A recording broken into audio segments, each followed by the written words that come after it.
마태복음 20장 1절에서 16절.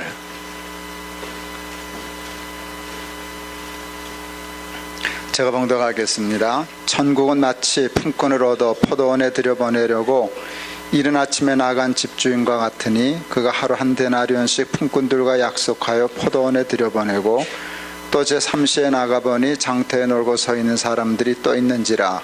그들에게 이르되 너희도 포도원에 들어가라. 내가 너희에게 상당하게 주리라 하니 그들이 가고 제6시와 제9시에 또 나가 그와 같이 하고 제11시에도 나가보니 서 있는 사람들이 또 있는지라. 이르되 너희는 어찌하여 종일토록 놀고 여기 서 있느냐. 이르되 우리를 품꾼으로 쓰는 이가 없음이니이다. 이르되 너희도 포도원에 들어가라 하니라. 저물매 포도원 주인이 청지기에게 이르되 품꾼들을 불러 나중 온 자로부터 시작하여 먼저 온 자까지 싹쓸 주라 하니 제11시에 온 자들이 와서 한 데나리온씩을 받거늘 먼저 온 자들이 와서 더 받을 줄 알았더니 그들도 한 데나리온씩 받은지라.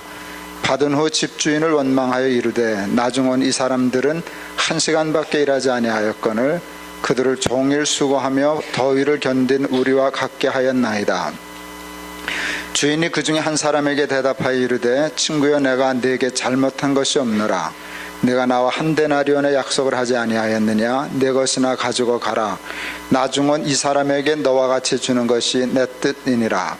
내 것을 가지고 내 뜻대로 할 것이 아니냐. 내가 선함으로 네가 악하게 보느냐. 이와 같이 나중된 자로서 먼저 되고 먼저 된 자로서 나중되리라. 아멘. 이번 주제가 어그러진 세상이에요. 이 세상이 잘못됐다는 거죠. 세상이 어그러지면 그 세상에 사는 사람들이 불행합니다. 여러분, 어그러진 세상의 반대말이 뭘까요? 여러 가지로 얘기할 수 있지만 그걸 우리는 하나님 나라로 풀 수 있어요. 그렇죠? 하나님 나라를, 낙원 에덴을 우리가 상실했잖아요. 어떻게 하면 하나님의 나라를 다시 회복할 수 있는가? 그게 굉장히 중요한 주제인데, 오늘 이 말씀은 예수님이 우리에게 하나님 나라를 설명하시기 위하여 주신 비유의 말씀이에요. 하나님 나라는 어떤 것인가? 어떤 사람이 살면 하나님 나라가 이루어지는가? 우리의 주제들을 얘기하면 이 어그러진 세상 속에 어떻게 하나님의 나라를 이루면서 자유하는 복음을 누리면서 구원의 삶을 살 것인가? 그렇게 맞춰 나갈 수 있어요. 예수님이 하나님의 나라를 설명하시기 위해서 포도원 주인 얘기를 꺼내셨어요. 어떤 포도원 주인이 이른 새벽에 장터에 나가서 일자리를 구하러 나온 사람을 보고 하루 한 데나리온의 품삯을 약속하고 포도원에 들여보냈어요. 근데 이 포도원 주인이 9시에 또 나가요. 9시에 일자리를 구하러 나온 사람들이 남아있는 것을 보고 그들도 똑같이 계약해서 들여보내요. 여러분, 오전 9시는 장터에서 일자리 구하기에 이른 시간입니까? 늦은 시간입니까? 다 늦은 시간이죠. 9시에 일자리 못 얻었습니다. 그분들 횡재한 마음으로 들어갔을 거예요. 오늘은 호탕 치는 줄 알았는데 9시에 일자리를 얻었어 하고 들어갔습니다. 그런데 이 포도원 주인이 12시에도 나가고 오후 3시에도 나가고 심지어는 일이 6시에 끝났는데 오후 5시에도 나가요. 5시에도 사람이 있으니까 또 포도원에 들여보냈어요.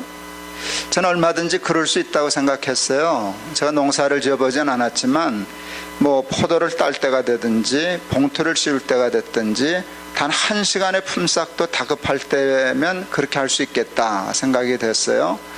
그래서 그런 상황인 줄 알았어요. 근데 성경을 꼼꼼히 읽어보니까 상황이 그런 상황이 아니에요. 이 성경의 이 포도원 주인의 가장 중요한 행동은 1시간밖에 일하지 않은 사람에게 하루 품삯을 다 준 거예요. 그런데 이렇게 글을 보면 그 마음과 생각과 정황이 이렇게 묻어나는데 무슨 느낌이 들었는가 하면 갑자기 충동적으로 하루 품삯 다 가져라 그렇게 준 게 아니고, 가만 뜯어보니까 제 마음에 이 사람은 처음부터 그러려고 그랬던 사람 같아요. 그래서 그러면서 제가 이 생각을 했어요. 이 사람은 우리하고 좀 생각이 다르다, 사고방식이 다르다.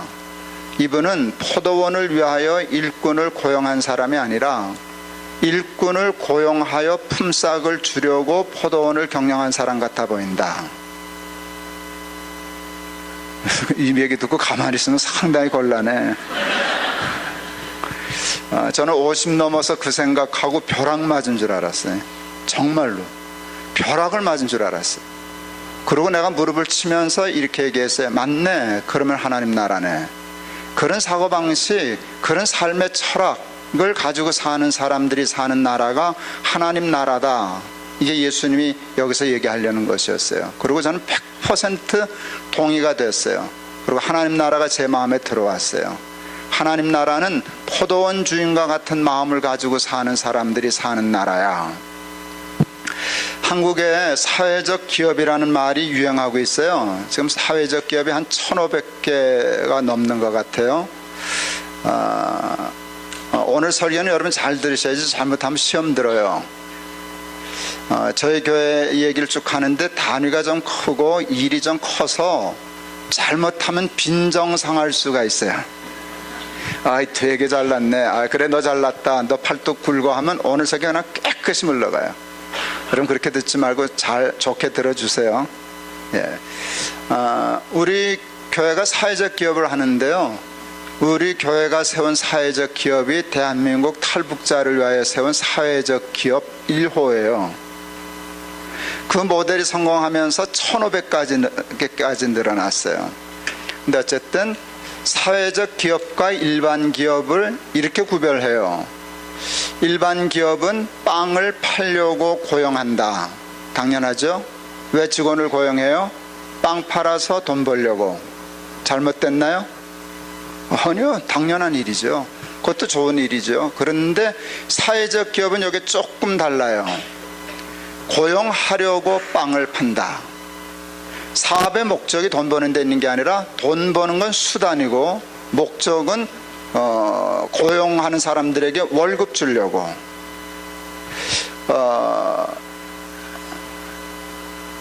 은혜 받아야 돼, 이 말에. 그냥 지나갈까 봐 조마조마해가지고 은혜 받으셔야 돼요. 이 포도원 주인은 그러고 보니까 성경에 나타난 최초의 사회적 기업가였어요. 아까 우리 김주수 장로님이 돈 벌어서 남 주냐 그 얘기를 했어요. 공부해서 남 주냐, 돈 벌어서 남 주냐, 출세해서 남 주냐 그러는데 그게 참 나쁜 말이거든요. 그 말을 이렇게 바꾸면 참 근사해져요. 돈 벌어서 남 주자, 공부해서 남 주자, 출세해서 남 주자. 괜찮잖아. 제가 내일 뉴욕으로 가요. 뉴욕에는 우리 큰아들이 살아요. 손녀딸이 둘 있어요. 우리 마누라는 먼저 가 계셔요. 그래서 가는데 우리 큰아이가 이제 박사 1년을 남겨놨어요. 고등학교 때 3학년 때인데 공부를 그렇게 열심히 안 했어요. 우리 집은 공부하라는 소리를 안 하는 집안이에요. 뭐 하면 하고 안 하면 안 하고 정말 내버려두는 가정인데 너무 안 하셔서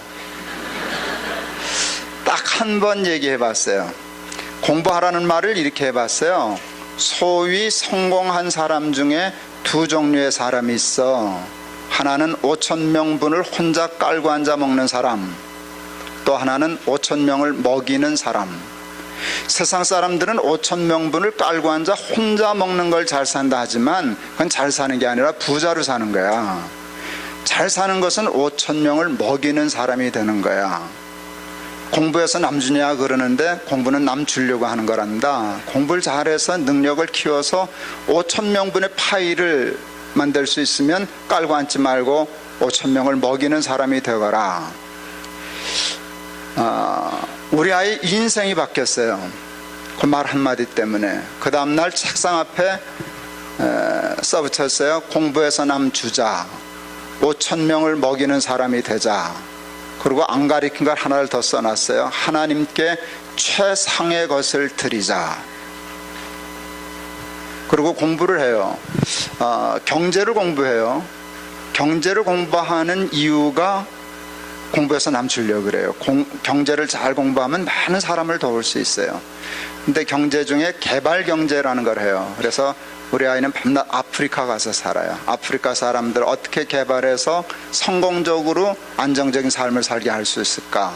그래요. 우리 아이의 교수가 제프리 sak스라는 교수예요. 그쪽은 꽤 유명한 교수예요. 그분에게는 신화가 있어요. 제가 콜롬비아라고 알고 있는데, 콜롬비아라고 하는 나라가 인플레이션이 3000%에 달했어요. 그럼 나라가 망하는 거예요. 그렇죠? 물가가 3000%씩 오르면 곤란하잖아요. 그래서 이 콜롬비아라고 하는 국가가 제프리 sak스 교수한테 경제적인 자문을 구했어요. 우리나라 좀 살려라. 그러니까 이거 어떤 정책을 써야 살아나겠냐.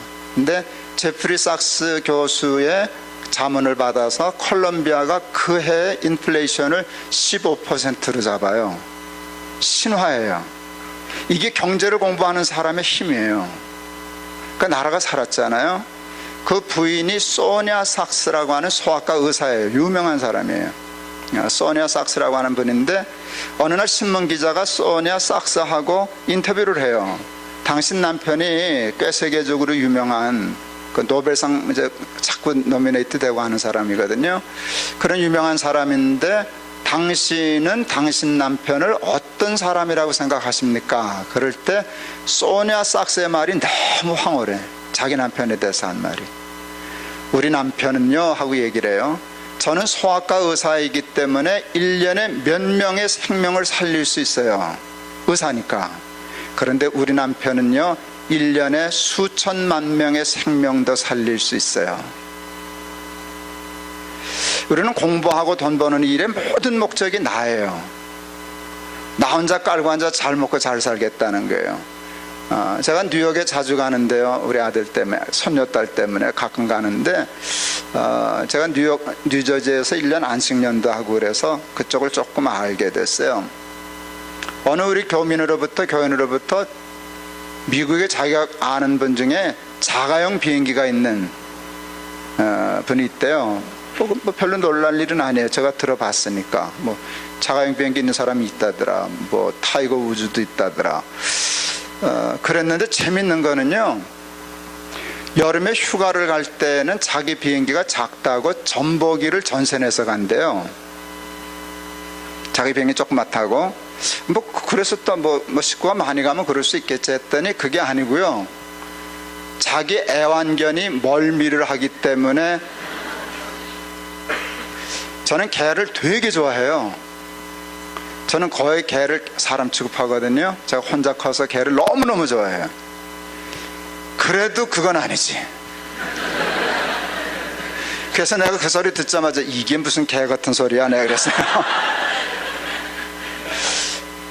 예, 그만한 불을 누리면서 기껏 하는 게 애완견 멀미한다고 전보기 전선에서. 인생 그렇게 살면 안 되지. 그 사람이 우리 아까 김 장로님이 하신 것처럼 돈 벌어서 남 주자, 나 요만큼만 쓰면 돼, 이만큼 돌릴 수 있어 하면 얼마나 많은 사람이 살겠어요. 근데 여러분, 내가 사는 것도 재밌지만 남을 살리는 건 너무너무 재밌어. 남 살리는 건 너무너무 재밌어요. 2001년 10월 7일 높은 뜻 숭일교회를 시작했어요. 그때 정관을 만들었어요. 정관 중에 하나가 이거예요. 예산의 미니멈 30%는 밖을 위하여 쓴다 했어요. 제가 뉴저지 찬양교회라는 교회 가서 집회하다가 그 얘기를 했더니 그 교회 목사님 교인들이 그 얘기를 되게 좋아하시는 거예요. 나중에 알고 봤더니 그 교회도 그 룰이 있었어요. 거기는 10%인가부터 시작했대요. 그런데 나한테 자랑하는 거예요. 우리가 숭의교회보다 더 잘하는 게 있어요. 그래서 뭔데요? 그랬더니 1년에 1%씩 올린다. 밖을 위해 쓰는 돈을 1년에 1%씩 올린다는 거예요. 그래 내가 장난했어요. 90년이면 망한다. 그렇잖아. 10%에서 그 다음에 11% 그러면 90%, 90년 되면 100% 다 줘야 되니까 넉넉 잡고 90년이면 망한다. 한국에서 오늘 청년 집회 때 이 설교를 하다가 갑자기 장난기가 발동했어요. 뭐 별건 아닌데, 야, 그 퍼주다가 망하는 교회 하나 있어도 괜찮겠다. 그랬더니 청년들은 참 기발해요. 한 놈이 뒤에서 그랬어요. 목사님 교회 망해 보실래요? 그랬어요. 근데 그 말이 나는 참 신선하게 들렸어요. 그래서 나도 모르게 이렇게 대답했어요. 야, 그거 괜찮다. 세고 센 게 교회인데 교회 하나 없어졌다고 큰일 날 거 있냐? 높은 뜻 숭의교회 문 닫았대. 망했대. 괜찮은 교회 갔더니 왜 망했대? 퍼주다가 망했대. 그거 괜찮지 않냐? 퍼주다가 망했대. 그러면 우리 교회 하나는 문 닫아서 없어질 수 있지만 그것이 끼치는 영향이 얼마나 크겠냐, 세상 사람들에게. 교회가 그런 거냐? 그 교회 괜찮네? 그러면 교회 하나는 없어져도 하나님의 나라는 왕성할 거 아니냐. 우리 교회 망한 건 아닌데요, 말이 씨가 돼서요 없어졌어요. 높은 뜻 숭의교회가 없어졌어요. 완전히 없어졌어요. 분해됐어요. 근데 그게 더 좋게 분해된 거니까 너무 걱정은 하지 마세요. 그런데 하여간 말을 했더니 씨가 돼서 숭의교회는 하여간 없어졌어요. 30%를 바꾸기 위해서 쓰기로 했는데 제가 나이 50이 넘어서 개척을 했고, 또 제가 개척할 때 교회 지원이 많았어요. 제가 동안교회 꽤 큰 교회 목회했었거든요. 그리고 숭의여자대학이라고 하는 큰 강당을 빌리고 그랬으니까 젊은 목사님들이 맨 땅에 헤딩하듯이 개척한 거하고는 상황이 전혀 달라요. 그러니까 나는 그걸 개척했다 그렇게 하면 내 맞아야지, 그죠? 근데 하여간 어쨌든 교회를 그렇게 하니까 첫 해 결산을 25억 했어요. 그러니까 슈퍼베이비가 나왔어요. 어쨌든 25억을 결산하니까 약속대로 정관대로 7억 5천만 원을 써야 했어요. 7억 5천만 원을 뿌릴 수는 없잖아요. 그래서 이름이 조금 촌스러운데 이웃사랑회라는 걸 만들어서 그분들로 하여금 그 돈을 집행하게 했어요. 이웃사랑회가 여러 가지 좋은 일을 많이 했는데 우리 교회와 말하자면 운명적인 만남이 이루어진 것이 생겼어요. 서울역 앞에 있는 남산 쪽방이에요. 여러분 쪽방을 아세요? 노숙자들이 있잖아요. 근데 노숙자 중에 자존심이 있는 사람들이 노숙을 안 하고 방을 빌려서 매일 돈을 6,000원, 7,000원 내고 자는데 평수로 0.5평, 0.6평인데 0.5평짜리 방은 둘이 누워 잘 틈이 없어요. 그래서 쪽방이라 그래요. 근데 그 방값이 매일 받는데 하루에 6,000원, 0.6평짜리는 7,000원 이렇게 받는데, 그때 우리가 조사해 보니까 그들이 평균 하루에 벌어들이는 돈이 10,000원이었어요. 그럼 보세요. 하루 10,000원을 벌어서 종이를 줍든지 빈병을 줍든지 국어를 하든지 10,000원을 벌어서 방값으로 6,000원을 내고 3,000원, 4,000원 남겨서 밥 먹는 사람이 거기에 서울역 앞에 2,000세대가 살고 있었어요. 그들이 뭘 먹고 살겠어요, 그 돈으로. 그래서 우리 이웃사랑회에서 밑반찬을 만들어서 그걸 2,000세대를 돌리기 시작했어요. 일주일에 한 번씩 돌려요. 그러니까 밥만 해서 드세요 하고 하다가 굉장히 중요한 정보를 얻게 돼요. 그게 뭔가 하면 남산 쪽방에 주민등록이 있는 사람들 중에 자기 이름의 통장에 300만 원을 저축하면 나라가 이 사람은 살려고 하는 의지가 있다를 생각하고 700만 원을 연리 3%에 대출해줘요. 그럼 어떤 일이 일어나는가 하면 자기 돈 300만 원과 나라가 빌려준 700만 원을 합쳐서 1,000만 원짜리 전세를 얻어요. 여러분, 전세의 의미가 뭔지 알죠? 월세를 안 낸다는 거잖아요. 근데 매일 6,000원, 7,000원 내면 방세가 한 달에 20만 원이잖아요. 나라가 700만 원을 빌려주면 이자가 17,000몇백 원만 내면 돼요. 그러면 20만 원씩 방값 안 내도 돼요. 꿈의 제도예요. 문제는 그들이 300만 원을 저축할 길이 없다는 거예요. 10,000원 벌어서 6,000원 방값 내고 밥 먹고 얼마를 남겨서 언제 300만 원을 모아? 그래서 제가 그 사역하는 목사님에게 그랬어요. 저한테 그런 순발력이 좀 있는 것 같아요. 그거 안 돼 그러지 않고 그냥 얘기했어요. 목사님, 150만 원 모은 사람이 있으면 저희 교회 일러주세요. 우리 교회가 150만 원 넣어드리겠습니다. 우리 교회는 부자거든. 그 가난한 사람이 150만 원을 모았으면 우리 교회는 그들에게 150만 원을 줘야 된다고 생각했어요. 그리고 그렇게 노력하는 사람은 150만 원 정도는 받을 자격이 있다고 나는 생각했어요. 그래서 그 돈을 주려고 교인들에게 헌금을 하나 만들었어요. 저는 헌금 개발의 은사가 조금 있어요. 쪽방 탈출 헌금. 헌금이 쏟아져 들어왔어요. 정말 신나게 교인들이 헌금했어요. 돈이 많아졌어요. 그래서 실제로 쪽방 탈출하는 일들이 스토리가 만들어지는 거예요. 그러면 우리에게 홍보부를 보내서요, 카메라를 찍어요. 그리고 3분 정도로 다큐멘터리를 만들어요. 예배 시간, 광고 시간에 틀어요. 교인들이 봐요, 울어요. 다음 주일날 돈 막 나와요.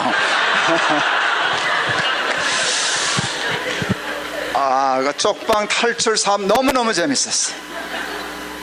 그리고 우리 청년들이 그 쪽방 탈출도 주도하고 거기서 사는 아이들이 있어요. 엄마 아빠가 못 키우고 할머니 할아버지 조선가정이라 그러죠. 근데 돌봄을 받지 못하니까 그냥 거칠게 자라는 아이들이에요. 우리 청년들이 그 쪽방을 도배해 주러 다니고요.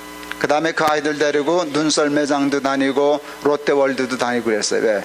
쉽게 말하면 아이들의 가슴에 있는 한을 풀어주는 거예요. 한. 학교를 가면 얘네들 글 몰라. 그럼 바보 취급당해.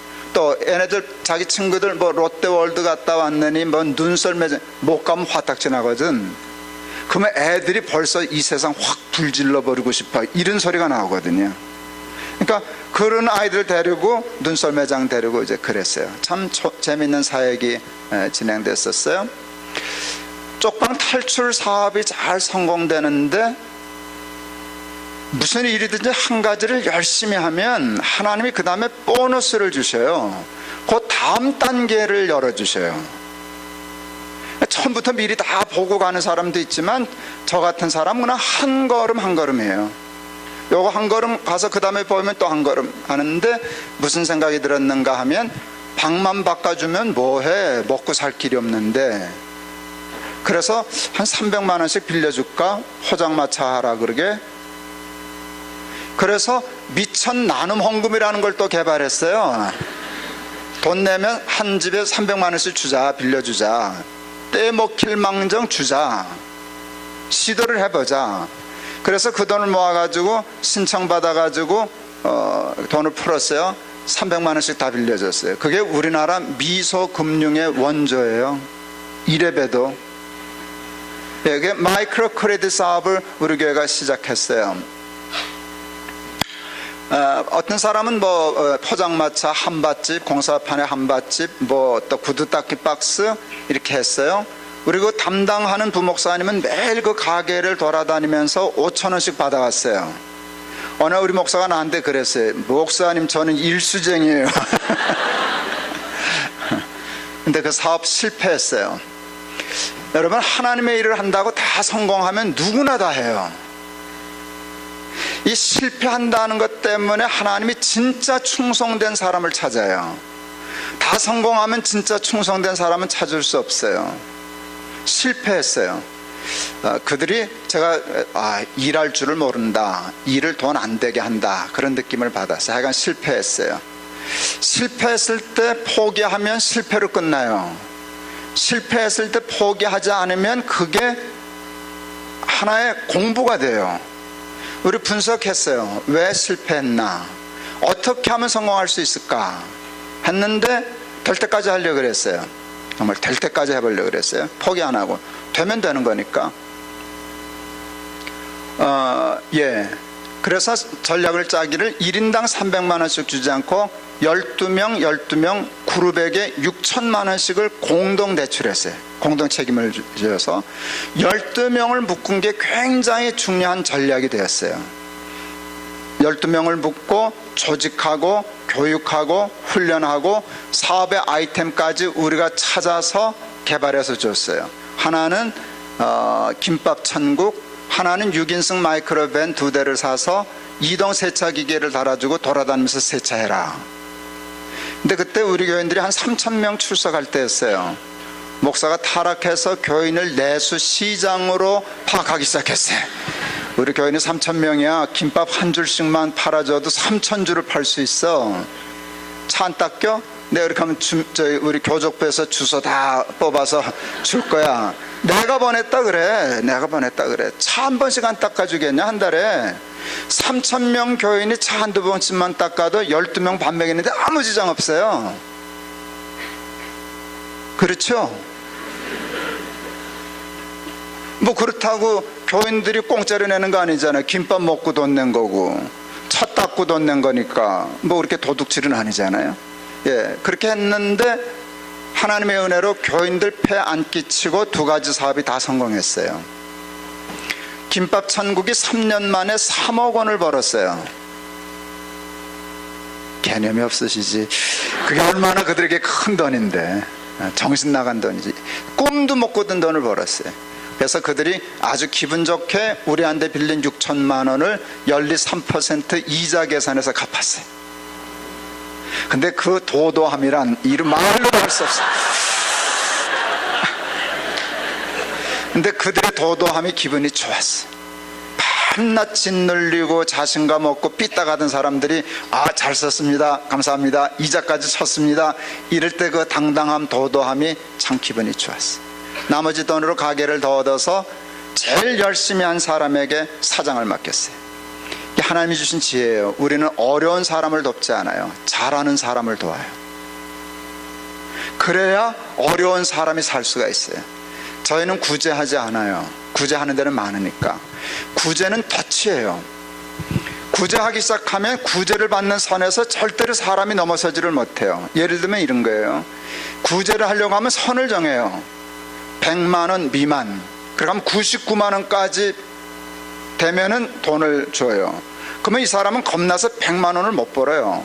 쓸데없이 만 원을 더 버는 바람에 구제를 못 받으니까. 무슨 얘기인지 알죠? 그러니까 99만 원의 덫에 걸려서 그거를 못 넘어서요. 그런데 잘하는 사람을 밀어줬어요. 제일 잘하는 사람에게 네가 사장이야 그랬어요. 그 대신 벌어서 갚어. 벌어서 갚으면 되지 않냐? 이건 내 가게야. 나머지 사람들이 정신이 바짝 들었어요. 똑같은 노숙자 수준이었는데 좀 2년 3년 동안 열심히 했다고 사장이 되니까 희망이 생겼어요. 이동 세차도 사장이 하나 나왔어요. 세덴이라고 하는 그 자동차 바디숍 프랜차이즈를 내줬어요. 예,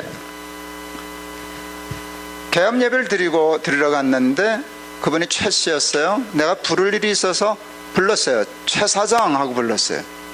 내가 불러놓고 내가 놀랐어요. 그 사람 노숙자였거든요. 그날의 표현할 수 없는데 정말 이렇게 황홀함은 잊을 수. 우리 교회가 노숙자 사장 만들었네. 참 기뻤어요. 그 연말에 KBS에서 그 가게를 취재했어요. 제목이 그거예요. 노숙자 사장되다. 근데 이 얌체 같은 방송이 우리 교회 이름을 싹 지우고 했어요. 상관없어요. 상관없어요. 그건 우리 작품이니까. 예, 그 개업 예배를 드리고 제가 어디 갔다가 사무실에 왔더니 나머지 11명의 동료들이 어디서 차를 끌어다 놓고, 보통 우리 사무실 앞에서 차를 닦았거든요. 차를 닦는데 알았어요. 어제하고 오늘하고 차 닦는 태도와 자세가 달랐어요. 그 전에 이렇게 닦았어요. 에라 내 팔자야, 어느 놈 팔자 좋아 자연 타고 다니고 어느 놈 팔자 사나와 남의 차나 닦고 앉았고, 이런 마음이 들어가면 노동의 품질이 안 나와요. 에라 하는데 어떻게 잘 닦겠어요?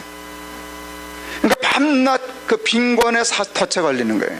그런데 친구가 사장 되는 걸 보고 신난 거예요. 잘 닦으면 나도 사장 될 수 있잖아. 이게 사는 길이에요. 그걸 통해서, 그래서 우리는 저걸 배웠어요. 우리는 가급적 구제하지 않는다. 정급하면 구제해야 되지만 우리는 자립이 목적이다. 이렇게 해서 시작했어요. 그 다음 단계 하나님이 보여주신 것은 탈북자들이었어요.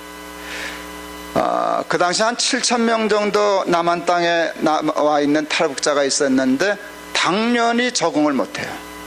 남한 사회하고 북한 사회는 너무나 이질적인 사회이기 때문에 오면 되는 게 아니었어요.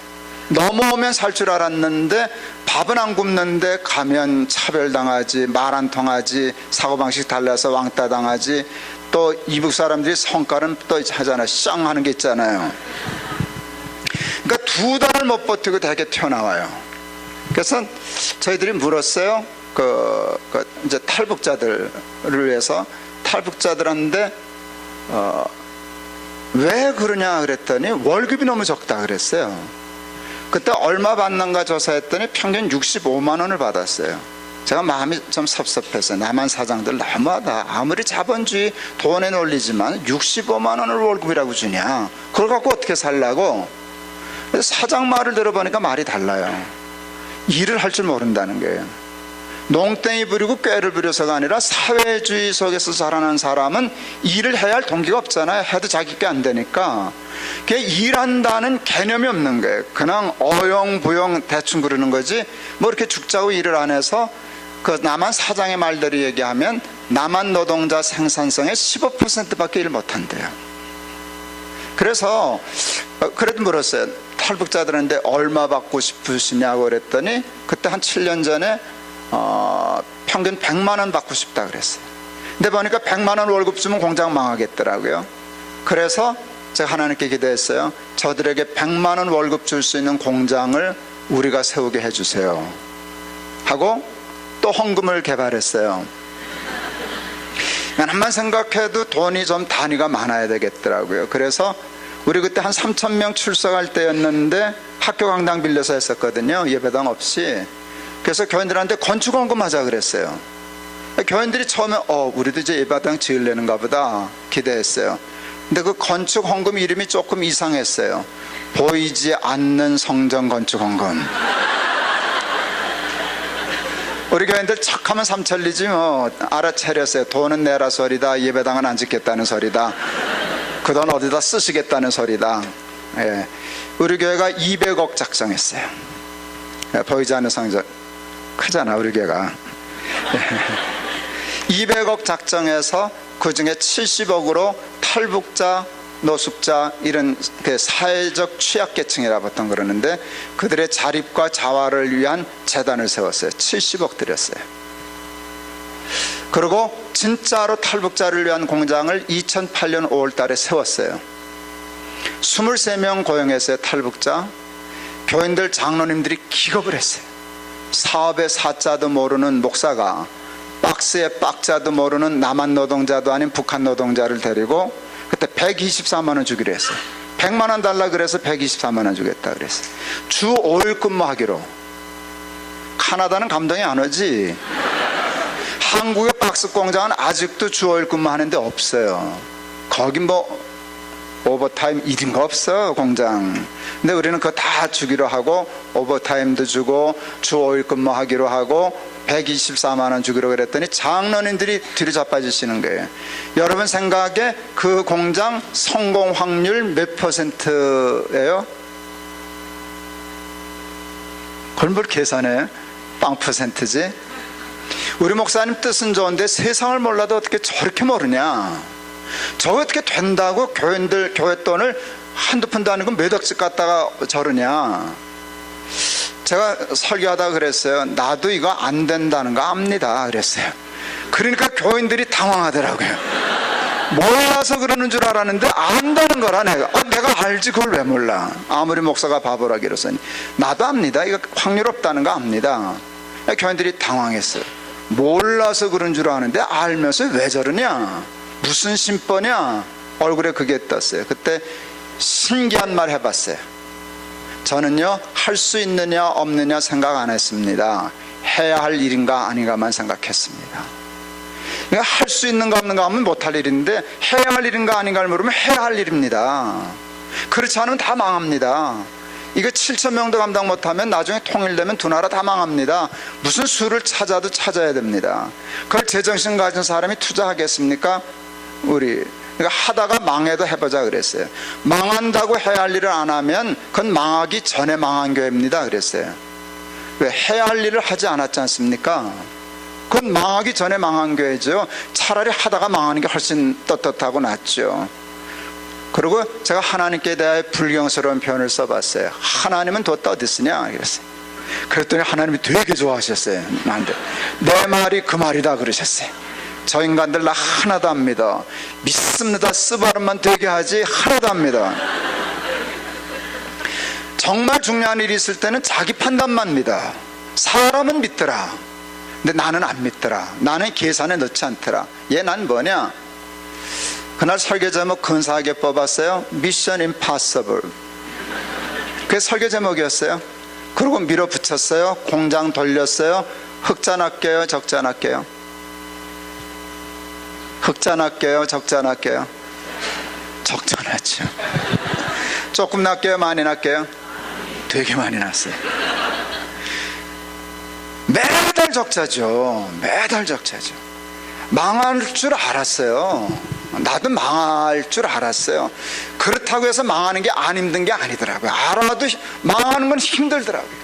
잠을 어떻게 자다가 깨고 잠 못 자고, 그때 이 찬송가가 정말 뼈에 사무쳤어요.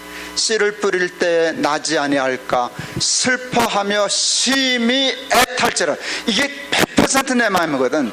심히 애가 타시거든. 내가 하도 답답하니까 나한테 내가 짜증을 냈어요. 넌 왜 밤낮 그러냐? 그랬더니 내가 또 나한테 뭐라 그러더라고. 재밌지 않냐? 그래. 그날 내가 셋이라는 걸 알았어요. 넌 왜 밤낮 그러냐? 그건 나지. 재밌지 않냐? 그런 것도 나지. 그거 둘 지켜보고 있는 것도 나지. 내가 셋이더라고요. 예. 그런데 그 찬송가 뒷부분이 그렇게 은혜스러운 거라는 걸 예전엔 미처 몰랐어요. 나중 예수께서 칭찬하시리니 기쁨으로 단을 거두리로다. 뭐 혼자 부흥회 많이 했어요. 밤에 정말 거두리로다, 거두리로다, 기쁨으로 단을 거두리로다. 놀라운 일이 일어났어요. 6개월 만에 우리 공장 흑자 냈어요. 하나님 참 쓸만하셔요. 사람들은 하나님을 계산에 안 넣어. 근데 매사에 하나님을 계산에 넣어야 돼. 그게 믿음이에요. 하나님이 천지를 창조하신 전능하신 분이신데 그거 할 수 있느냐 없느냐, 그건 하나님의 비즈니스. 해야 할 일인가, 그건 내일은 내가 하고 그분 할 일은 그분이 하시면 되지 왜 내가 쓸데없이 걱정하냐 그 말이에요. 그랬더니 6개월 만에 딱 흑자. 여러분, 사업의 달인도 그건 못해요. 목사가 탈북자 데리고 해보지도 않은 박스 공장 돌려서 6개월 만에, 그래도 얼마 흑자 났느냐고 묻지 마세요. 그건 의미 없는 숫자야. 돈은, 우리는 월급 주려고 하는 공장이기 때문에 월급 주고 남았다는 게 중요하지 얼마 남았냐는 건 중요하지 않아요. 별로 중요하지 않더라고요. 그런데 그게요, 여러분, 돈 이상의 의미가 있다는 걸 몰랐어요. 그게 인식의 전환, 또 탈북자들의 자신감을 가져왔어요. 탈북자들의 인식이 바뀌었어요. 우리는 안 돼, 우리는 여기서 살 수 없어, 있어로 바뀌었어요. 이건 굉장한 거예요. 나만 정부의 인식이 바뀌었어요. 노동복지부인가에서 3억 5천만 원 들고 왔어요. 달라지도 않았는데 들고 와서 공장 하나 더 세우라고. 근데 조건은 아무것도 없어요. 우리 마음대로 하는데 12월 안에는 해야 된다고. 이유는 간단해요. 12월 넘어가면 예산 국가 반납해야 된다고. 그래서 12월 20일 날 매자는 에코원이라고 하는 우드 블라인드 커튼 공장을 세웠어요. 얘도 슬펐어요. 다 망했어. 근데 신기한 건 얘도 다 나중 예수께로로 돌아갔어요. 지금 박스 공장은 한 40억 정도 매출해요. 괜찮은 거예요. 박스 공장은 한 28억 정도 해요. 물론 요즘 건축 경기가 나빠서 고전하지만 안 망할 것 같아요. 40억 버는데, 28억 버는데. 이제는 그래서 우리 교회에서 지원하던 돈을 지원을 안 해요. 한동안 그 재단과 공장 메꾸느라고 돈 엄청 쏟아 놨어요.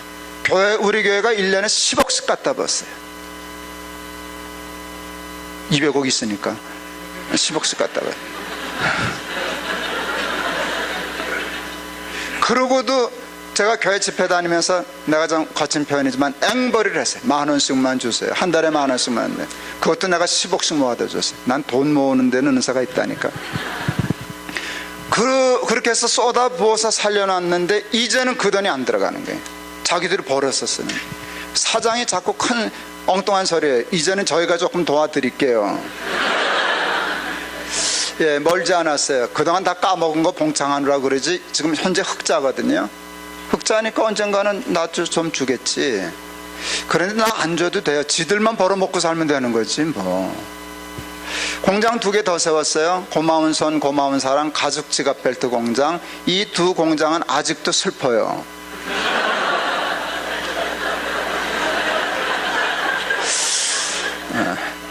그런데 희한하게 안 망해요. 희한하게 안 망해요. 하나는 살아났어요. 작년에 직원을 15명을 다시 채용을 했으니까 이건 나중 예수교회로 지금 가는 중이죠. 안 망했어요. 여러분, 잘 되는 공장 2개, 힘든 공장 2개가 있어요. 어느 공장이 재밌게요? 둘 다 재밌어요. 재미의 맛이 달라요. 안 된다고 생각하는데 되는 공장, 이게 얼마나 자랑스럽고 신나는지 몰라요. 근데 아직 안 되는 공장도 그 희한한 재미가 있어요. 뭔 재미인지 아세요? 옳은 일을 위해서 핍박받는다는 거, 손해본다는 거, 그거 묘한 재미 있어요. 나 먹자고 하다가 손해본 거 아니잖아. 탈북자 먹여 살리려고 그러다가 손해보는 거잖아요. 그래서 그 말이 이해가 됐어요. 의를 위하여 핍박을 받은 자는 복이 있나니, 그 다음 말이 뭐예요? 기뻐하고 즐거워하라. 예, 손해보는 일에 기쁨이 있어요. 그래서 했어요. 커피숍을 하나 또 만들었어요. 탈북 청년들이 있는데 공장 보내는 게 조금 미안했어요. 어른들은 공장 가도 괜찮은데 젊은이들을 탈북자로 무조건 공장만 보내는 게 마음에 안 좋아서 커피숍을 냈어요. 블리스 앤 블레스라고. 우리 교회 사무실 그 교육관 건물이 꽤 좋은 건물이에요. 거기 땅 한 평에 한 5천만 원, 한 5천만 원은 간다나 그런 땅이거든요. 거기 41평 커피숍 내줬어요. 탈북자를 위해서. 사람들이 다 웃었어요. 탈북 아이들에게 커피 바리스타를 시킨다는 게 말이 되냐. 근데 내 마음엔 이거 있어요. 3달만 가르치면 돼. 탈북자들 바보 아니야. 우리 돈이 있으니까 몇 달 막내도 괜찮거든요. 갖다 주면 되니까, 버티면 되니까. 커피점을 시작하고 신문 기자들이 와서 인터뷰했어요. 우리 탈북 아이들에게 물었어요. 커피가 뭐냐? 우리 애들이 대답하셨어요. 밥값보다 비싼 쓴 물. 그 다음날 신문 타이틀 기사로 나왔어요. 밥값보다 비싼 쓴 물. 처음에 손님들이 와서 그랬어요. 이 집은 왜 커피 맛이 어제하고 오늘하고 달라요? 그래서 내가 속으로 웃었어요. 개념 없는 인간들이 만들어서 그래. 그래, 장사가 될 리가 있어요. 여러분, 탈북자라고 한 번은 와봐줘요. 그러나 커피점은 커피를 승부해야 돼요. 박스 공장은 박스의 품질로 승부를 걸어야 돼요. 그래도 제 얼굴을 봐줘서 꽤 큰 기독 실업인들이 박스 많이 주문해줘요. 그때 내가 얘기해요. 같은 값이면 주문해 주십시오. 품질이 떨어지면 그날로 끊으십시오. 그래야 우리가 삽니다. 품질이 한 대도 봐주면 우리는 발전하고 살아날 길이 없습니다. 제 낯 봐지 마시고 제 낯을 봐서 품질이 떨어지고 가격이 맞지 않으면 끊으십시오. 그랬었어요. 커피도 마찬가지예요. 우리 지금 커피점 3년 지났는데 잘 돼요. 그 골목에서 제일 잘 돼요. 점심때 가면 바글바글해요. 이제는 커피 맛으로 승부 걸어도 절대 지지 않아요. 2호점 3호점 내려 그래요. 3호점까지 나면 아프리카 커피 농장 살 거예요. 내가 하도 말을 쉽게 하니까 장난처럼 들리죠? 그게 한 10억 정도면 커피 농장 좋은 곳 살 수 있어요. 우리 10억 정도씩은 들여서 공장 하잖아요. 근데 10억도 안 들여요. 제가 케냐 커피 농장 봤어요. 관심이 있어서. 그 아이들이 하루 임금이 1불이에요. 케냐의 커피 농장에서 일하는 애들, 신발도 못 신고 마대자루에 자기 몸무게보다 더 무거워 보이는 커피 들고 땡볕에 돌아다니는데 하루 1불이에요. 우리는 공정무역 정도로 만족하지 않아요. 공정무역이 아니라 사회적 기업을 하려고 그래요. 커피 농장에서 번 돈은 걔네들 다 주지. 우리 커피숍도 대개 한국의 커피숍이나 여기도 마찬가지일걸요. 음식점이나 할 때 대개 인건비에서 해요. 그래서 아르바이트를 써요. 거기서 돈을 남기는 거거든요. 우리는 아르바이트 없어요. 우리는 6명 다 풀타임 보험까지 다 내주고 하는 직원이에요. 왜? 월급 주려고 하는 커피숍이니까. 공장을 시작할 때 제가 하나님 앞에 약속했어요. 하나님, 전도 안 할 거예요. 우리 탈북자들한테 교회 나가라고 안 그럴 거예요. 예수 믿으라고 안 그럴 거예요. 공장에서 예배 안 드릴 거예요. 나보러 예배 드리라 그러지 마세요. 난 공장만 열심히 할 거예요. 하나님 앞에 그랬어요. 목사가. 근데 그게 제 전략이에요. 도리어 공장을 안 하고 전도하면 먹힐 수 있어요. 공장을 하면서 전도하면 역효과가 날 수 있어요. 올 때 대부분 이런 상식을 가지고 와요. 아, 저거 교회가 세운 공장이래. 그거 저기 다니려면 교회는 다녀야 되겠구먼. 그러면 그 다음 생각 뭐 하는지 아세요? 다니는 척하지 뭐. 아마 그분들 나한테 잘 보이려고 방언도 할 걸 가짜로. 그러면 나 같은 건 쏘가요. 당연히 쏘죠. 그래서 그렇게 안 하겠다고. 근데 그들이 정말 그런 교회 나가라 그럴 건데 하는데 우리는 안 하거든요. 신기하게 생각해요. 이 사람들이 교회 나가라 소리를 안 해. 교회를 안 나가도 뭐 차별 안 해. 나간다고 뭐 저것도 안 하고 안 나간다고 뭐라 그러지도 않고 직장에서 원칙적으로 예배를 안 드리고 하니까 언젠간 하겠지 그러다가 자기가 자빠져요. 그래서 마음이 무너져서 예수를 믿어요. 그게 제가 노린 거예요. 그 대신 하나님 진심으로 저들을 잘 섬기겠습니다. 그것에 감동돼서 자기가 그냥 교회 나가게 해주세요. 난 교회 나가라 소리 안 할 거예요. 재작년에 우리 사무총장 목사한테 물었어요.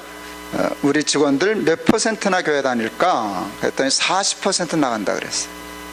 그건 대단한 거예요. 여기 선교사님들 계시겠지만 뭐 한 3, 4년 만에 40% 예수 믿으면 괜찮은 선교 열매죠. 그렇게 못합니다. 40%였어요. 우리는 자발적 교인이거든요. 제가 작년에 1년 지났길래 또 물었어요. 좀 들었냐? 1년 지났는데. 그랬더니 도무지 내가 믿을 수 없는 보고를 받았어요. 100%입니다. 그래서 내가 속으로 얘가 뻥이 좀 세다. 내가 그래서 생각했어요. 어떻게 100%가 교회를 다니냐? 작년에 40%였는데. 그런데 대놓고 얘기하면 무안할까봐 몇 달 있다가 또 물었어요. 어떻게 100%냐? 그랬더니 해석이 이거예요.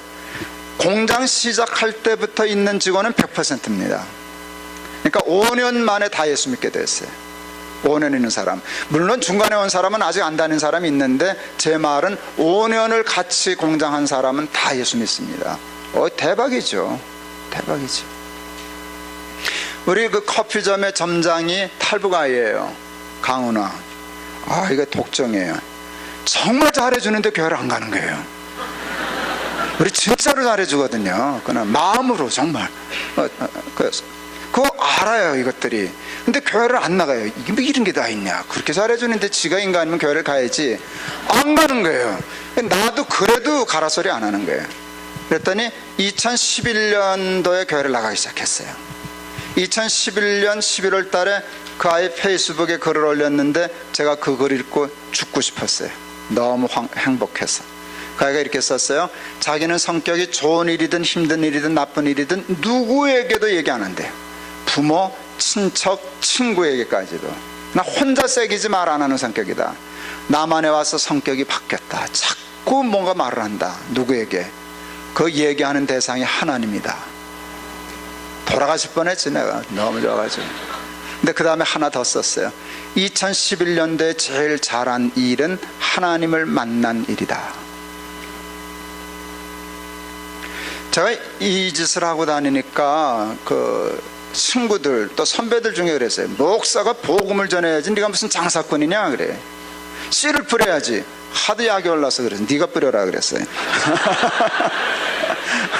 너 그렇게 안타까우면 네가 뿌려라. 왜 나보러 뿌리라 그러냐. 네가 뿌려라 그랬어요. 근데 너 아냐? 씨 뿌리기 전에 먼저 해야 되는 게 있어. 그게 뭔데? 밭을 갈아야지. 그렇지. 너 밭도 안 갈고 씨 뿌리는 걸 뭐라 그러는 줄 아냐? 씨도 안 먹히는 소리라 그래. 이걸 어떻게 통역하냐? 이런 말. 예.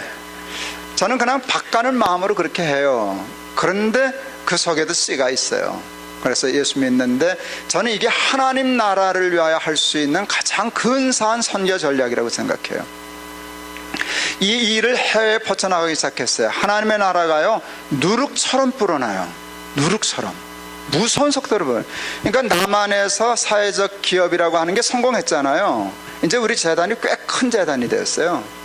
그래서 이제 남한의 재단이나 여기에는 우리가 지원을 하지 않아요. 자기들이 벌어서 쓰니까. 그래서 그 돈을 해외 아프리카, 인도네시아, 베트남, 루안다 뭐 이런 나라 애들 일을 시작했어요.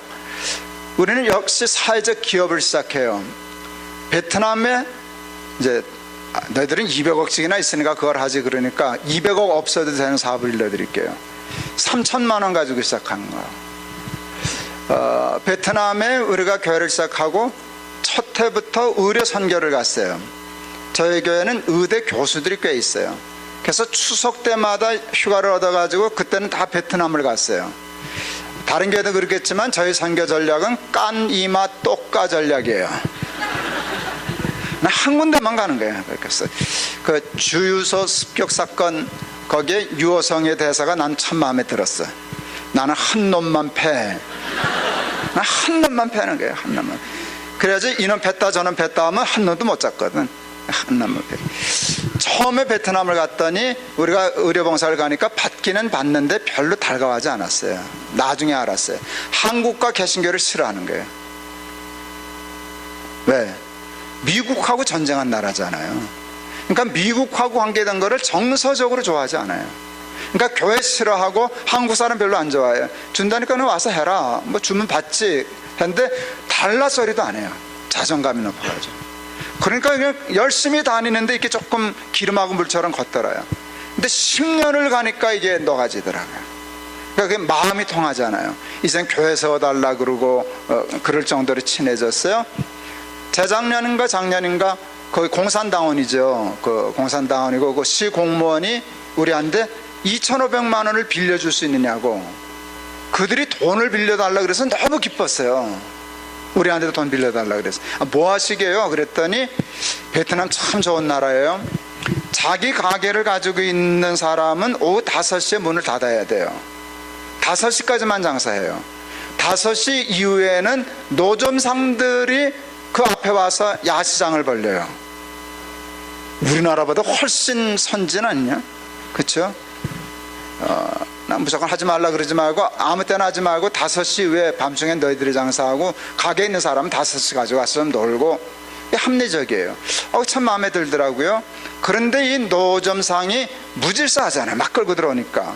그 공무원이 뭘 해주고 싶은가 하면 이동식 점퍼를 만들어 주고 바퀴 달리고 상품 진열하고 위에 지붕도 있고, 그러면 딱 줄 맞춰 있다가 끝나면 싹 끌고 가고.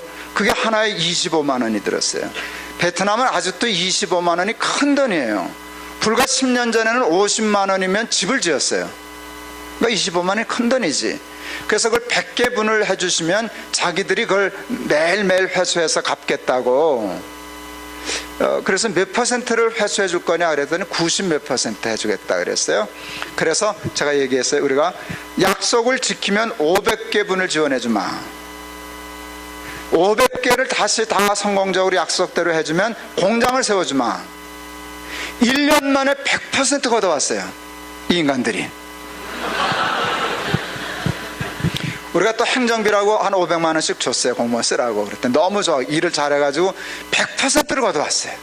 그리고 내놓으라는 거예요. 500개. 이거 내놔야죠. 당연히 내놔야죠. 지금 몇 달 전까지 제가 볼 때 271개 해줬어요. 500개 해주려고 그래요. 그리고 그걸 약속대로 다 또 약속을 지키면 진짜 거기 공장을 세우려고 그래요. 이제 500개를 하면 공무원이 그 일을 할 수 없어요. 그래서 우리 지점을 냈어요. 그래서 우리 직원이 파송됐어요. 일이 그렇게 되기 시작했어요. 우리 200억 얘기도 하고 그러니까 거창하지만 우리 사실 쪽방 반찬 나눠주는 일에서 시작한 거거든요. 그건 캘거리에 있는 어느 교회도 할 수 있는 거예요. 그게 해서 커져서 200억도 가고 몇백억도 간 거지 처음부터 몇백억이 있어야만 하는 건 아니에요. 그리고 베트남 일도 그게 몇 억씩 몇십억씩 있어서 된 게 아니라 뭐 작은 돈은 아니지만 한 2, 3천만 원 갖고 해서 키워서 일을 만들 수도 있는 거고 그렇게 해서 됐어요. 아프리카 말라위라고 하는 나라가 있는데 유엔이 2001년도에 새천년 개발 계획이라는 걸 발표해요. 수없이 구제했지만 나아진 게 없다. 이제 자립시키자 하는 거예요. 그래서 전 세계가 돈을 엄청나게 집어넣고 그 제프리 삭스 교수 중심으로 해가지고 뭐 모델을 만들고 밀레니엄 빌리지라고 하는 시범 마을을 만들고 해서 2015년까지 자립시키겠다는 거대한 프로젝트예요. 그 밀레니엄 빌리지 중에 말라위에 구물리라라는 마을이 있어요. 한 7,000명 사는 마을이에요. 여기를 미국의 마돈나라고 하는 여자 가수 있죠. 마돈나가 말라위 아이를 입양했어요. 그래서 자기 아이가 말라위 사람이라고 말라위 재단을 만들었어요. 그리고 유엔이 말라위의 밀레니엄 빌리지를 만드니까 그 프로젝트의 스폰서가 됐어요. 5년 동안 400만 불을 지원했어요. 큰 돈이에요. 7,000명 소 잡아서 잔치했는데 300만 원 들었어요. 끝내주지. 그런데 400만 불이면 정신 나간 돈이거든요. 그런데 성과가 없으니까 5년 하고 말라위 재단이 스폰서를 끊었어요. 그러니까 그 유엔이 우리 재단한테 이렇게 5년을 더 해야 되는데 우리 스폰서 해줄 수 있냐, 이제 한 300만 불만 지원해주면 된다. 그래서 사인했어요. 참 기뻤어요. 그동안 우리는 늘 유엔의 도움만 받던 나라잖아요. 언제나 유엔이 갑이고 우리는 을이었잖아요. 요번엔 우리가 갑이고 지가 을이잖아요. 우리가 돈 주는 거니까 주고 싶었어요. 우리 그 열매나눔 인터내셔널의 주무관청인 외교통상부에서 하지 말라 그랬어요. 그 가능성 없다고. 근데 나도 가능성 없는 건 알죠. 그러나 주고 싶었어요. 유엔이 하는 이 일에 스폰서를 해주고 싶었어요. 그래서 지금 그 일을 시작했어요. 우리 직원도 보내고 그랬어요. 그걸 하면서 제가 첫 해 방문하면서 이사장으로 대표로서 살폈어요. 왜 실패했나, 어떻게 하면 성공할 수 있을까를 했어요. 그때 하나님이 성경 구절 하나를 딱 마음에 주셨어요. 빌립보서 2장 5절, 너희 안에 이 마음을 품으라 곧 그리스도 예수의 마음이니. 돈도 중요하고 전략도 중요하지만 마음이 없이는 일이 안 된다. 그리스도 예수의 마음을 가져야 된다. 그리스도 예수의 마음이 뭔가, 하나님인데 사람이 되고 십자가에 달려 돌아가신 거. 그때 깨달았어요. 내가 말라위 사람이 되어야 이들을 살릴 수 있다. 그게 인카네이션이에요. 유엔 직원이 지난 5년 동안 400만 불을 쓰면서 거기 전기 없다고 사무실, 집은 고사하고 사무실조차 만들지 않았어요. 우리는 첫 해부터 집 지었어요. 사무실 짓고 숙소 짓고, 그래서 우리 직원들은 들어가서 살아요. 그게 그들을 감동시켰어요. 우리 청년들이 가서 일을 하는데 이제 이거 끝나고 제가 다음 주에 글로 가거든요. 작년에 갔을 때 물었어요. 뭐 먹고 싶냐? 그랬더니 냉장고에 있는 콜라요. 마음 아팠어. 냉장고 있어, 콜라도 있어, 전기 없어.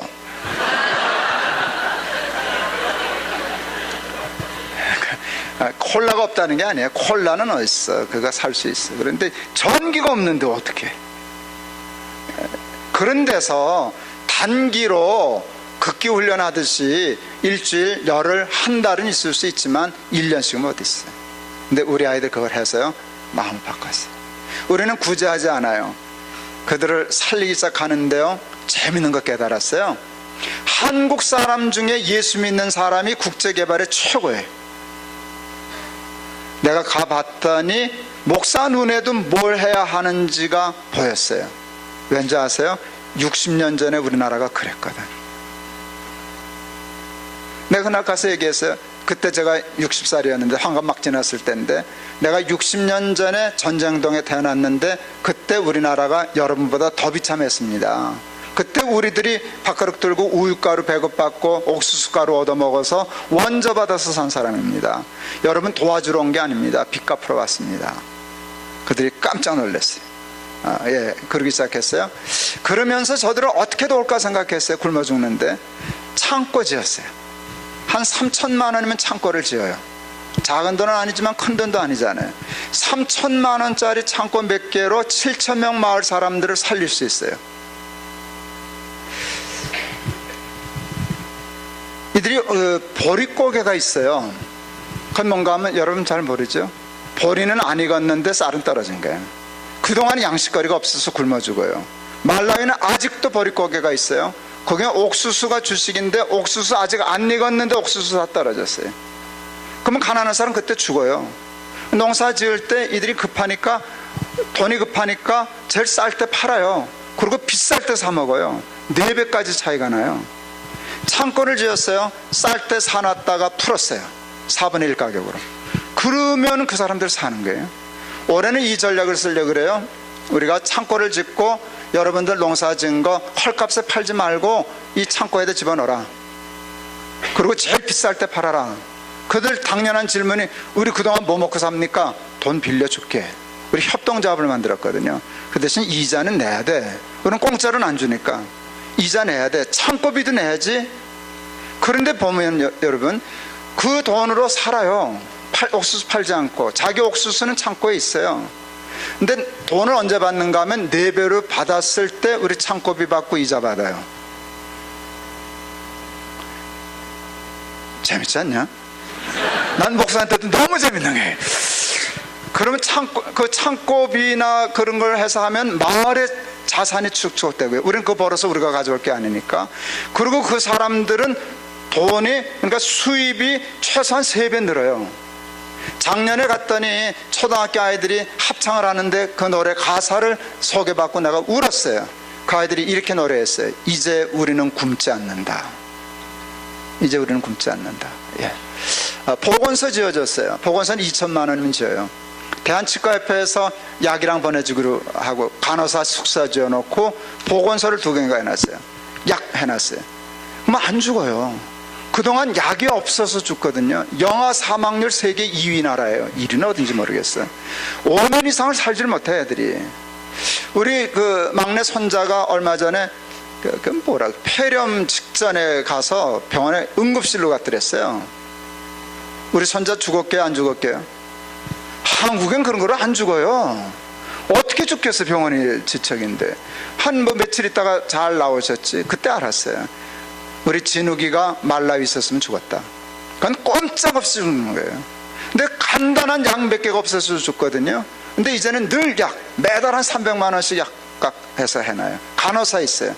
옆 동네까지 막 와요. 할 수 없이. 그래도 줘야지. 보건소 몇 개만 있어도 안 죽어요. 그런 창고예요. 그 다음에 거기서 이제 생기는 창고 수입이나 그런 거로 돈 모았다가 농기구가 없어요. 농기구 뱅크를 만들어요. 그런 식으로 해서 하면은 그 마을 2015년까지 살릴 거예요. 두고 봐야 살릴 테니까. 우리가 다니는데 동네 아이들이 차를 쫓아다녀요. 근데 뭐라고 쫓아다니는가 하면 꼬레야 꼬레야 하고 쫓아다니는 거예요. 우리 그 직원이 그랬어요. 쟤네들은요 일본 사람을 봐도 꼬레하고요, 중국 사람을 봐도 꼬레하고요, 누런 건 다 꼬레예요. 그게 우리나라에 대한 고마움이에요. 한국 사람들이 와서 우리를 살린다고 꼬레야 꼬레야. 그래서 머지않아 2015년 될 때 딱 교회 하나 세워놓고 나올 거예요. 그들이 다 알아요. 내가 목사라는 거. 우리 재단이 교회가 세운 재단이라는 거 다 알아요. 말을 안 하는 것뿐이지 다 알아요. 그렇게 하면 그들이 자연스럽게 복음 받아들이고 하나님의 나라가 확장될 줄을 믿습니다. 아까 우리 김지수 장로님이 트리플 서티 얘기를 하셨어요. 인생을 90을 보고 30년은 공부해라, 30년은 돈 벌어라, 30년 신나게 쓰다 죽자, 그거예요. 제가 그거 가지고 요즘 많은 사람들 꼬이고 다녀요. 돈 많이 번 사람들. 근데 많이 꼬였어요. 많이 꼬였어요. 시카고에 톰 파이트라고 하는 분일 거예요. 건설 재벌이에요. 건설업으로 돈을 많이 번 캐나다 사람이죠. 여기 캐나다지. 예. 캐나다가 시카고인가? 거긴 거기에. 톰 파이트라는 분이 계시는데 이분이 어느 날 그 생각했어요. 돈 재벌급으로 많거든요. 돈 많으면 뭐 하냐는 거예요. 쓰지도 못하고. 그래서 이젠 돈 안 벌어 그랬어요. 다 사업을 정리했어요. 자식에게 줄 거 다 주고 후배들한테 할 거 해놓고 계산했어요. 내가 돈이 얼마가 있나. 죽을 때까지 다 쓸 거야. 죽을 때까지 다 쓸 거야. 그리고 진짜로 그걸 쓰기 시작했어요. 근데 재벌이 돼서 쓰는 게 쉽지 않은 모양이라. 돈이 워낙 많으니까. 근데 그 돈을 잘 쓰기 시작하면 엄청나게 많은 사람들이 살지 않겠어요? 엄청나게 많은 사람들이 살지 않겠어요? 그러니까 여러분 지금은 공부할 때는 죽어라 공부해요. 아직 저 김지수 장로님도 계시고 권경수 장로님도 계시니까 저분들 벌어 돈 쓰라 그러고 여러분은 공부해. 그리고 섣불리 돈 몇 푼도 못 벌었는데 뭐 한다 그러지 말고 돈 좀 벌어. 한 60 될 때까지. 그러고서 조금씩 쓰는 건 저러지만, 그리고 딱 해서 나중에 말라위 도울 거야, 인도네시아 도울 거야, 캐나다 원주민들 도울 거야. 그러면서 하나님 나라, 이게 하나님 나라야, 예수 믿는 사람들은 이렇게 사는 거야 하면 공부 좀 할 만하지 않을까? 돈 좀 벌만 하지 않을까? 출세 좀 해도 신나지 않을까? 예, 하나님이 이 일을 참 기뻐하셨어요. 하나님이 이 일을 기뻐하시니까 사탄이 슬퍼하시더라고요. 사탄이 슬퍼하니까 이거 곤란하더라고요. 이 인간이 아니지. 그 사탄이 얼마나 우리를 괴롭히는지요. 보이지 않는 성전을 방해하려고 태클을 걸었어요. 보이지 않는 성전의 아킬레스건은 보이는 예배당이에요. 우리 한 5천 명 출석할 때였는데 멀쩡한 학교가 나가라 그랬어요. 그렇게 하면 보이지 않는 성전 건축의 200억을 보이는 예배당 해결하는 데 쓰는 수밖에 없어요, 상식적으로. 그런데 그때 성경을 읽었는데 누가복음 9장 62절을 읽었어요. 쟁기를 잡고 뒤를 돌아다 보는 자는 하나님 나라에 합당치 않다. 참 애들 말로 골 때리시더라고요, 하나님이. 와, 이렇게 꽉 막히진 하나님이 어디 있어. 우리 지금 길바닥에 나앉게 생겼는데 그거 10원도 쓰면 안 된다는 말씀이거든. 보이지 않는 성전은 그냥 밀어붙이라는 거거든. 그래서 하여간 그게 하나님 뜻인 줄 알고 임시당회 열었어요. 이게 하나님의 뜻이 분명하니까 우리 결정합시다. 그래서 결정이 그거예요, 그날. 보이지 않는 성전 건축 200억 중에 단돈 10원도 우리 예배당을 위해서는 쓰지 않는다. 그게 결정이에요. 그랬더니 사탄이 내 마음에 그랬어요. 너 길바닥에서 예배 드릴래? 그랬는데 어디서 그 배짱이 생겨요? 길바닥에서 예배 드리지 뭐. 그랬더니 갑자기 재밌게 느껴지는 거예요. 돈이 없어서 길바닥에서 예배 드리면 서글플 거야. 우리 돈 많아. 그거 남 주고 우리는 정작 갈 데 없어서 길바닥, 이건 누구나 하는 짓이 아니다 생각했어요. 그래서 교인들한테 얘기해서 우리 길바닥에서 예배 드리십시다. 교인들도 좋아했는데 청년들은 박수치고 난리 나서 언놈 막 울고 좋다고. 기도도 많이 했어요. 인간들이 쫓겨나게 해주시옵소서. 우리 길바닥에서 예배 정말 하려고 그랬는데 그렇게 하면 교회 이름 바꾼다 그랬어요. 높은 뚝 광야교회. 진짜로 그러려고 그랬어요. 그러고서라도 보이지 않는 성전 건축은 뒤로 물리지 않는다. 예, 2008년 9월 7일 하나님이 기가 막힌 안을 주셨어요. 이제 넉 달밖에 안 남은 시점인데 교회를 넷으로 나눠라 하는 거를 설교 준비하는 중에 주셨어요. 초대교회 예루살렘 교회가 성령을 받았어요. 부흥이 있었어요. 그러니까 사탄이 배가 아팠어요. 이 부흥의 불길을 끌려고 핍박을 가했어요. 핍박을 통해서 흩으려고. 흩는 목적은 불 끄려고. 정리가 되죠? 왜 핍박했냐? 흩으려고. 왜 흩으려고 그랬냐? 불 끄려고. 근데 사탄이 성령을 받아본 적이 없어서 성령 받은 사람에 대한 이해가 부족하셨어요. 성령 안 받은 사람 뭉치면 살고 흩어지면 죽어. 성령 받은 사람 뭉치면 살고 흩어지면 살아. 흩는 데는 성공했는데 불이 안 꺼지는 거라. 이게 흩은 불이 불씨가 돼서 멀쩡한데 불을 질러버리는 거네. 안디옥, 빌립보, 골로새, 갈라디아 예배서 사탄 미쳤다 그러더라고. 그날 콩콩 뛰거든.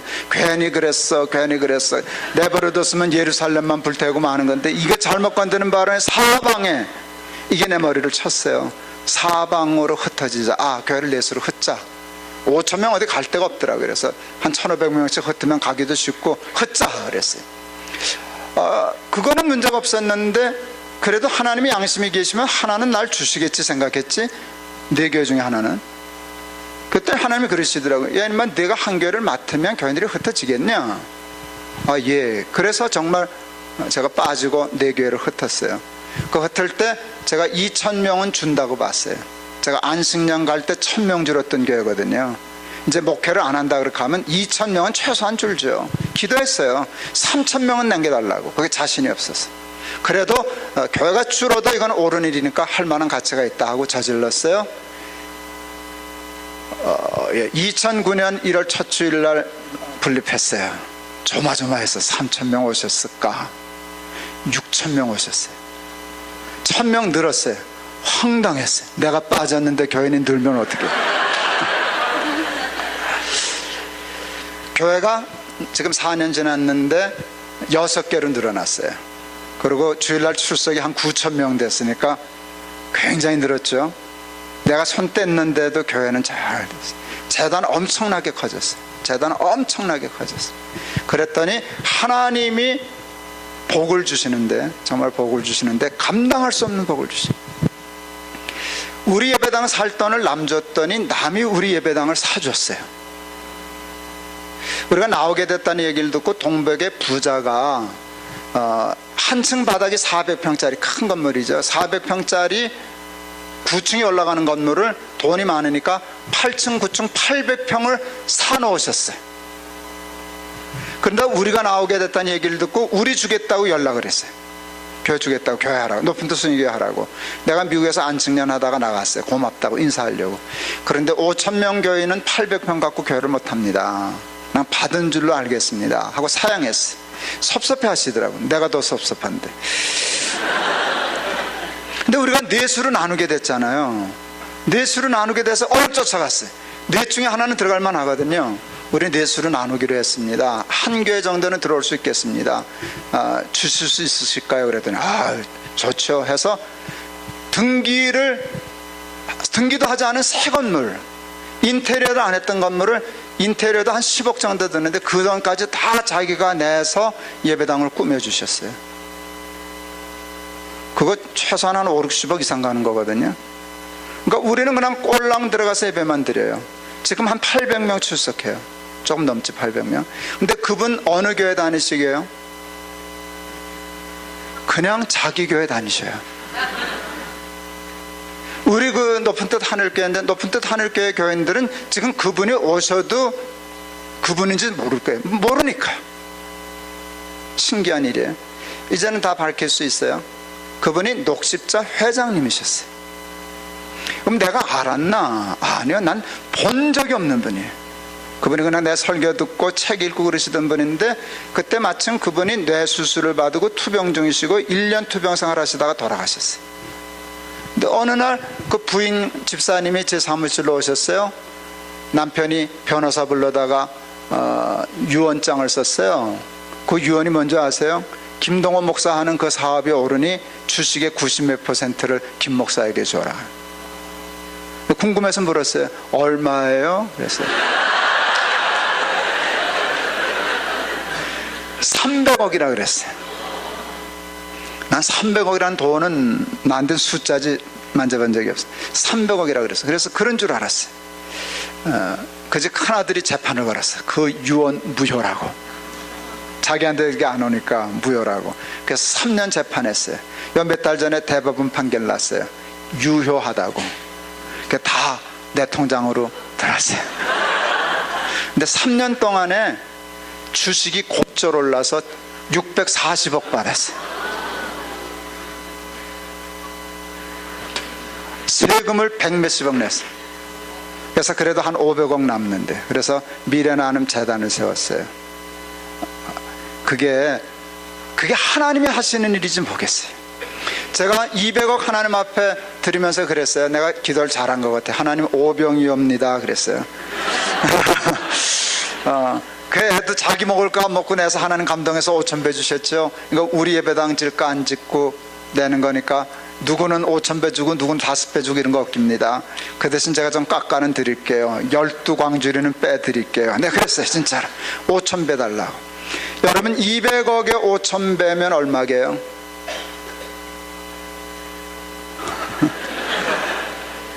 나도 모르는데 어느 기독실업인에 가서 얘기했더니 그게 100조라 그러더라고. 100조 통역하려면 계산기 두드려야 될걸. 하여간 개념이 없는 돈이라 그래. 100조예요. 100조. 100조는 나한테 개념이 없거든요. 그게 무슨 돈인지 뭘 할 수 있는 돈인지를 모르잖아요. 그래서 저는 그냥 하나님께 기도해요.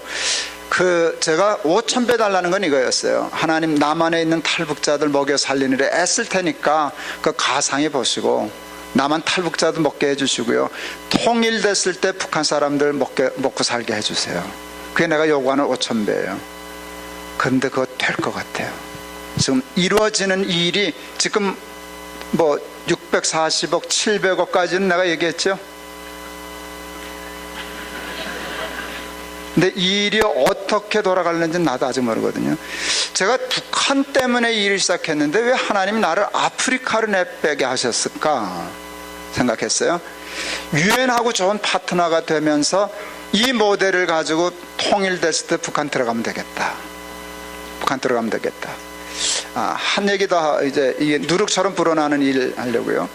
우리 그 말라위 거기에 한 1조 정도 매출하는 기업의 회장님이 3억 원을 주셨어요. 우리 말라위. 근데 그 1년 동안 이제 이번에도 같이 가셨는데 보고 너무너무 만족해 하는 거예요. 일이 잘 되니까, 재밌으니까. 근데 작년에 말라위를 같이 여행하는 동안인데 그 회장님이 나한테 와서 내 손을 잡았어요. 목사님, 하나님 기뻐하시는 일을 하니까 하나님이 복을 주시네요. 무슨 일인데요? 거기가 서울석이라는 회사예요. 그러면서 자매회사로 바이오 디젤 회사를 가지고 있어요. 그것도 뭐 코스닥인가 상장한 회사예요.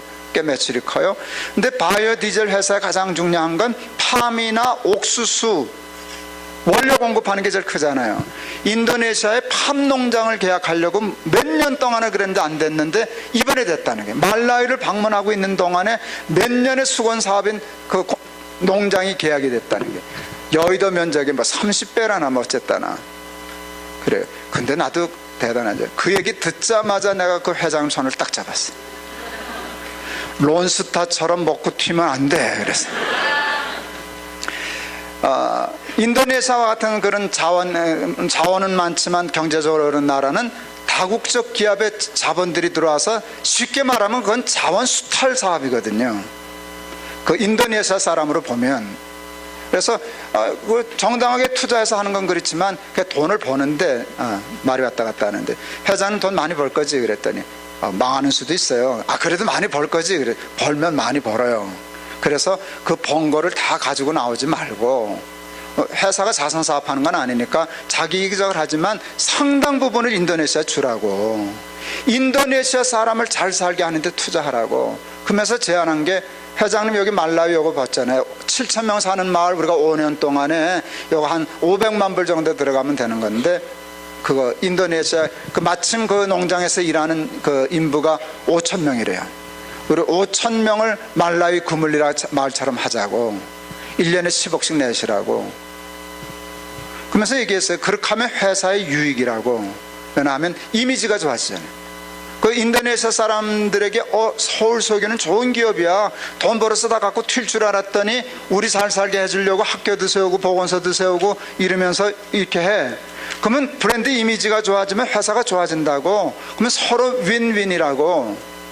이거 10억을 투자하고 100억의 효과를 볼 수도 있어요. 그랬더니 이해를 하셔요. 사업하는 분이니까. 그렇게 하겠다고 약속했어요. 그래서 우리 말라위 우리 직원들은 서울석유 이름을 걸고 앞으로 5년 동안 그 사업을 성공시킬 거예요. 잘해서 성공을 시켜서 공을 다 누구 갖다 줄 건가 하면 열매 나는 재단이 가져오지 않고 서울석유. 우리는 깃발을 들어도 서울석유, 자켓을 입어도 서울석유. 내가 그걸 어디서 찾았나? 프로골프 선수들이 운동할 때 자기 이름 걸고 하는 놈이 없더라고. 다 스폰서저가 하지. 그러니까 우리도 돈 준 기업에 이걸 해서 그 사람을 높여주는 거지. 그러면 그 회사가 점점 좋아질 거 아니에요. 그래서 그 성공하면, 내가 그랬어요. 내가 성공하면 그 성공 모델을 가지고 그 다음에 삼성 갈 거라고, 그 다음에 현대자동차 갈 거라고. 거기서 투자해주면 일은 우리가 전문이니까 잘해주는데 우리 이름으로 하지 않고 현대자동차 이름으로, 삼성 이름으로 그렇게 하겠다고. 나 장사꾼이죠. 근데 우리는 일만 잘하면 되잖아요. 그러면서 돈은 그들이 내고 그들도 자기 유익을 가져가고 그 마을 주민들도 유익을 얻고, 우리는 무슨 유익을 얻어? 하나님 나라를 은근히 다 깔잖아요. 우리는 그것만 하면 되니까. 그러니까 그게 꼭 먹고 알 먹고 도랑치고 가져 잡고 막 그러는 것 같아요. 물론 말처럼 쉬운 것만은 아니에요. 하다 보면 어려운 일 많아요. 근데 그건 당연해요. 해결하면 돼요. 뚫고 나가면 돼요. 근데 그런 일을 통해서 하니까 기업하는 사람들도 훌륭해 보이고 정치하는 사람도 훌륭해 보이고 그래요. 여러분 공부하는 게 하나님 나라를 위해서 다 쓸 수 있어요. 여기 우리 교민들도 계시는데요. 저희 아버님이 이게 50분에 끝내라 그랬어요. 저희 아버님이 집을 하나 주고 가셔서 그걸 땅을 사둔 게 있어서 재산이 되었어요. 어느 날 제가 생각했어요. 6명이 우리 식구인데 그게 다 내 거가 아니고 6분의 1은 내 거고 6분의 1은 우리 어머니 거고 6분의 1은 아내 거고 다 나눠졌어요. 그 애들한테도 너희도 n분의 1씩은 있다. 그게 얼마다. 되게 좋아하더라고요. 몫을 지어주니까. 근데 어느 날 하나님이 새벽 기도하는데 난 그러셨어요. 말귀를 못 알아들어요. 예 그랬더니 아버지라면 예. 그래서 다시 7분의 1로 다 바꿨어요. 그래서 하나님 앞에 내가 가지고 있는 것에 가족의 몫을 드리겠다. 우리 교인들한테 제가 그 얘기를 했어요. 그랬더니 우리 장로님들이 공개유언장을 쓰기 시작했어요. 자기 죽으면 재산의 3분의 1을 하나님께 드리겠다. 절반을 드리겠다. 그 유언장을 공개유언장을 썼어요. 근데 이분들이 안 죽는 거예요. 내가 당연하다 그랬어요. 왜들 안 죽어? 이게 죽어야 돈을 받아오겠는데 쌩쌩하거든. 나 죽은 다음에 죽으면 난 아무것도 아니잖아요. 그래서 어느 날 꾀를 냈어요. 장로님, 그 죽은 다음에 내지 말고 내고 죽으면 안 될까? 하나님을 위해서 쓸 것을 우리 살아있는 동안 신나게 쓰다가 죽자고. 근데요, 아까 김 장로님도 얘기했지만 내 돈 쓰는 건 아까운데요, 하나님 돈 쓰는 건 신나요. 어차피 내 거 아니니까. 하나님 돈 갖고 내가 생색내는 거잖아. 신나지, 재밌죠. 근데 그렇게 몫을 정해놓고 쓰기 시작하니까 재밌어요. 그래서 저는 n분의 1로 시작했다가 60% 하나님께 드리기로 했어요. 그래도 우리가 살만하더라고요. 밥 먹고 사는데 돈이 그렇게 많이 드는 게 아니더라고요. 쓸데없이 욕심 때문에 깔고 앉아서 그렇죠. 작은 돈이라도 내가 쓸 돈을 정해놓고 하나님 나라를 위해서 쓸 돈도 정해놓고. 캐나다 저기 미랄교회 토론토에 장로, 거기는 IT를 섬기는데 장로님 한 분이 은퇴하셨어요. 장로도 은퇴하면서 비즈니스도 은퇴하셨어요. 다 자기 평생 먹을 거 있다고. 큰 부자는 아니지만. 근데 보니까 몇십만 불 여윳돈이 있더래. 이건 하나님을 위해서 쓰겠다 생각했어요. IT를 갔다가 할 일 없을까 봤더니 빈 페트병이 보이더래요. 자기 눈에는 그게 돈으로 보이는데 거긴 쓰레기더래요. 왜? 그걸 수거해서 그릇을 만드는 공장이 있으면 돈인데 10만 불이면 공장을 세울 수 있겠더래요. 자기가 그 기술이 있대요. 그래서 거기서 10만 불을 들여서 공장을 해서 애들 시켜서 수거해오면 돈 주고 공장에 일꾼 저거 하고. 그렇게 하면 그분은 은퇴한 후에 자기 돈 벌 필요는 없으니까 그 돈 여윳돈 가지고 하나님 나라를 위해서 신나게 한번 또 일하다가 죽을 수 있는 기회가 있는 거예요. 그게 포도원 주인의 마음으로 사는 거예요. 오후 5시 장터에 서 있는 사람들에게 포도원 주인과 같은 마음을 가지고 9시에도 나가고 새벽에도 나가고 12시도 나가고 3시도 나가고 오후 5시도 나가고, 그리고 하루 품삯 다 쥐어주고 그런 마음 갖고 살아가는 우리 코스탄들 될 수 있기를 바랍니다. 그렇게 될 때 어그러진 세상에 하나님의 나라가 임할 줄을 믿습니다. 지금부터 쓰려고 그러지 말고 지금은 공부해. 그리고 돈도 좀 벌지도 않고 쓰려면 몇 푼 되냐. 돈도 열심히 벌고 그리고 신나게 쓰다가 포도원 주인처럼 신나게 쓰다가 하나님 나라 갈 수 있는 저와 여러분 되기를 바랍니다. 기도하겠습니다.